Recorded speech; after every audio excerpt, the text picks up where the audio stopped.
Bonjour amis traders, aujourd'hui on va parler de eToro et les frais de eToro. Quels sont les frais et pour quel type de système d'investissement? Alors tout d'abord, les frais d'eToro les plus intéressants sont bien sûr les frais sur actions et sur les ETF. Pourquoi? Tout simplement parce qu'il n'y a aucun frais et 0% de commission sur les actions et aucun frais de gestion sur les trades que vous avez en cours, sur l'ouverture des comptes. C'est entièrement gratuit. Ça, c'est le gros point fort de eToro. Mais bien sûr, comme vous savez, tous les brokers ont leurs petites conditions. Et on va voir ça en détail dans cette vidéo après l'introduction.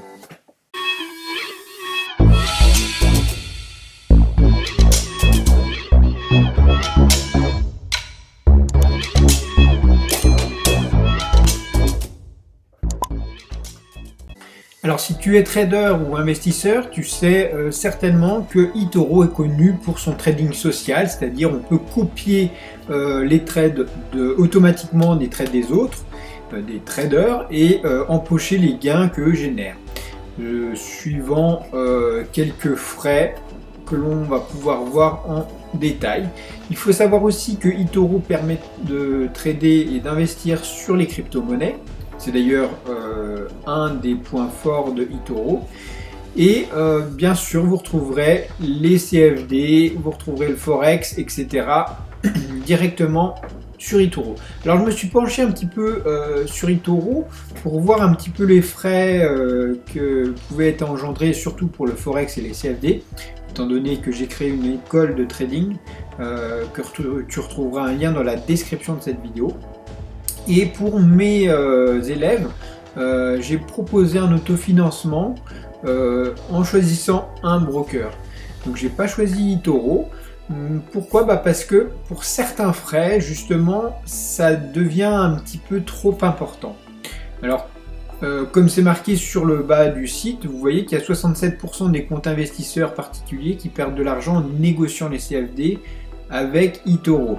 Alors, je tiens à préciser que on est dans le monde du trading aussi.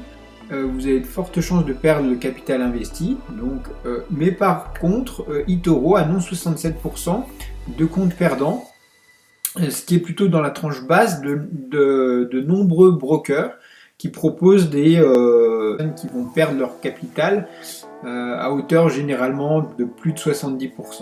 Alors, et ça, justement, c'est certainement dû au fait que c'est le copy trading qui permet d'avoir une meilleure rentabilité, etc. Alors, voyons voir un petit peu la première chose que je voulais voir avec vous, c'est les frais qui sont attribués directement. Alors, la première chose, il n'y a pas de frais pour l'ouverture de compte, mais il faut prévoir 5 € de frais, 5 dollars pardon, de frais pour les retraits. Donc voilà, vous l'avez là, hein, les retraits entraînent des frais réduits de 5 dollars. Donc il faut pour n'importe quel retrait que vous allez effectuer, dépenser, laisser 5 dollars. Bon voilà, hein, ça fait partie des frais qui existent. Et là vient le fait que, il me parle de dollars, pourquoi? Tout simplement parce qu'il y a des frais de conversion. Alors, on va regarder ça. Quels sont les frais de conversion? eToro, en fait, opère principalement en dollars. Et donc, du coup, les dépôts ou les retraits sont changés dans le dollar. C'est-à-dire, vous déposez en euros. Ils vont automatiquement convertir vos euros en dollars pour pouvoir après investir sur les marchés financiers. Alors, bien sûr, on va voir les frais qui vont se situer ici. Il faut ouvrir plusieurs pages pour accéder aux fameux frais de conversion. Et on arrive aux frais de conversion. Et c'est ici que ça se passe. Donc là, ça devient intéressant parce qu'en euros, donc conversion fee, etc., pour les transferts bancaires, PayPal et les banques en ligne, donc vous avez en euros, si vous déposez en euros, vous avez des frais de 50 pips En gros, ce qu'ils vous disent, c'est-à-dire qu'ils prennent 0,5% de frais de conversion. Et le minimum pour retirer les fonds est de 30 $. Donc ça, c'est pour les frais de conversion. Alors, les frais de conversion s'appliquent lorsque vous déposez de l'argent, donc euros jusqu'au dollar, et après vous tradez, vous voulez retirer votre argent, vous voulez gagner des sous, très bien. Il faut repartir dans le système de reconversion de dollars en euros, ou toujours pareil, paf, du coup un aller-retour, ça fait 1% de votre capital. Pour certaines frais, pour les cartes de crédit, Skrill, NetLR, les dépôts rapides transfert, etc. On a d'autres frais qui s'appliquent. Frais de conversion sur les dépôts, donc c'est 1,5%. Donc déjà, on est beaucoup plus haut. Et pour les retraits, 0,5%. Sur l'euro, je parle de l'euro. Après, pour d'autres devises, c'est d'autres frais, comme vous pouvez le voir. Voilà. Donc si vous voulez regarder, il y a un petit exemple là. Vous déposez 10 000 €. Vous avez un taux de change 1,1189 et des frais de conversion de 50 pips, soit 0,5%. Et vous voyez que on est passé de 11 189 à 11 139. Donc il y a 50 $ qui ont été pris sur cette conversion. Donc vous voyez, c'est ce qu'ils appliquent généralement. Quelque chose d'autre qui vient en complément en nombre de frais. Donc l'inactivité est payante. Vous laissez votre compte eToro tourner sans faire de trade, sans faire de mouvement. Et bien vous avez des frais d'inactivité de 10 $ qui seront pris en charge. Enfin pas pris en charge, qui seront débités de votre compte. Donc il faut bien penser à ça, que lorsque vous investissez chez eToro, il y aura des frais mensuels si vous n'avez pas d'activité. Donc pour les swing traders ou les gens qui investissent juste une fois ou quoi, et ben ça va peut-être pas être la meilleure des solutions. Ensuite, parmi les choses, parce que moi je suis plus sur CFD, etc. Ben, moi je regarde surtout c'est les spreads, parce que j'ai comparé plusieurs brokers pour mes clients qui suivent la formation TNT. Comme je rappelle, il y a le lien dans la description qui vous explique tout, c'est une école de trading. Et justement j'ai comparé eToro, Avatrade, Admiral Market, etc. Et il s'avère que sur les CFD, eToro est le plus cher en termes de spread.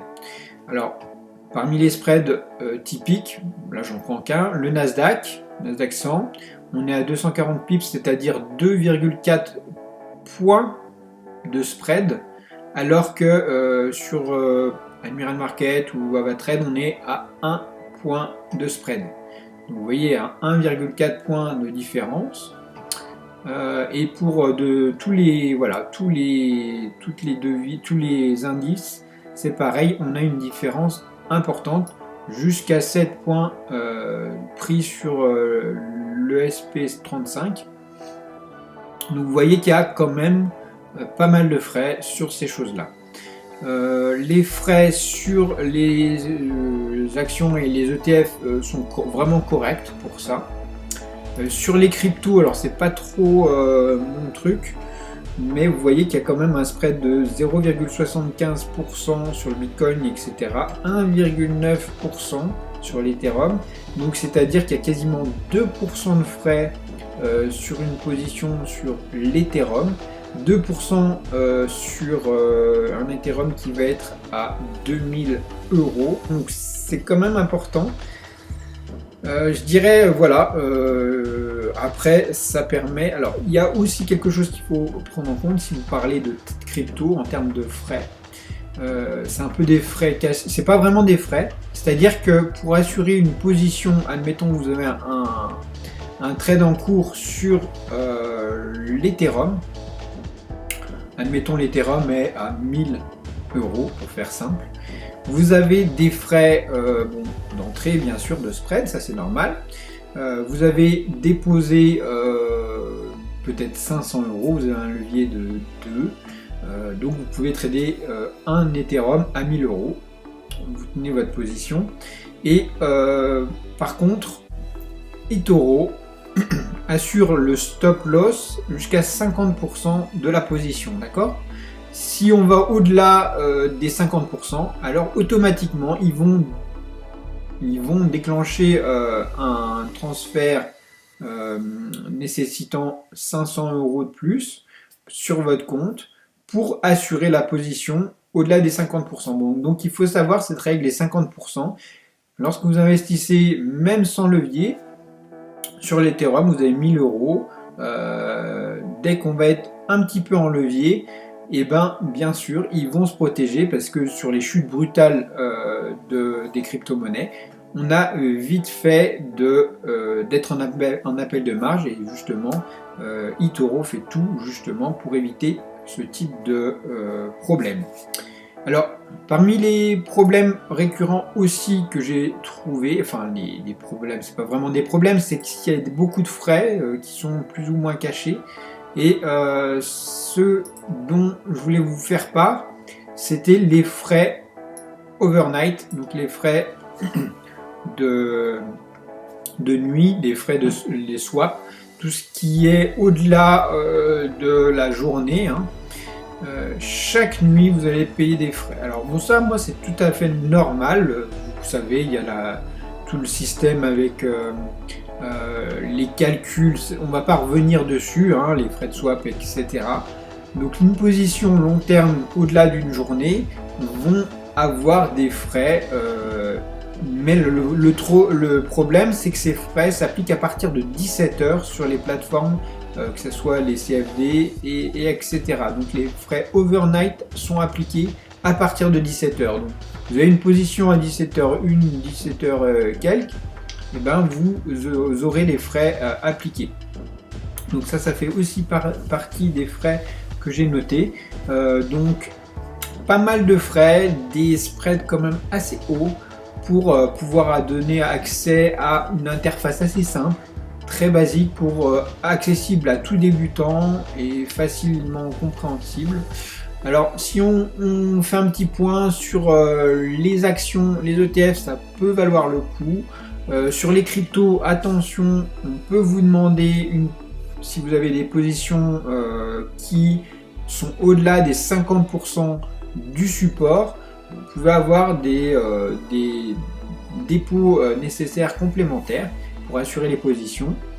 On a sur les CFD des spreads qui sont relativement élevés, à part sur le Forex où on reste quand même à 1 pips pour l'euro-dollar alors qu'on est à 0,8, 0,7 sur d'autres brokers.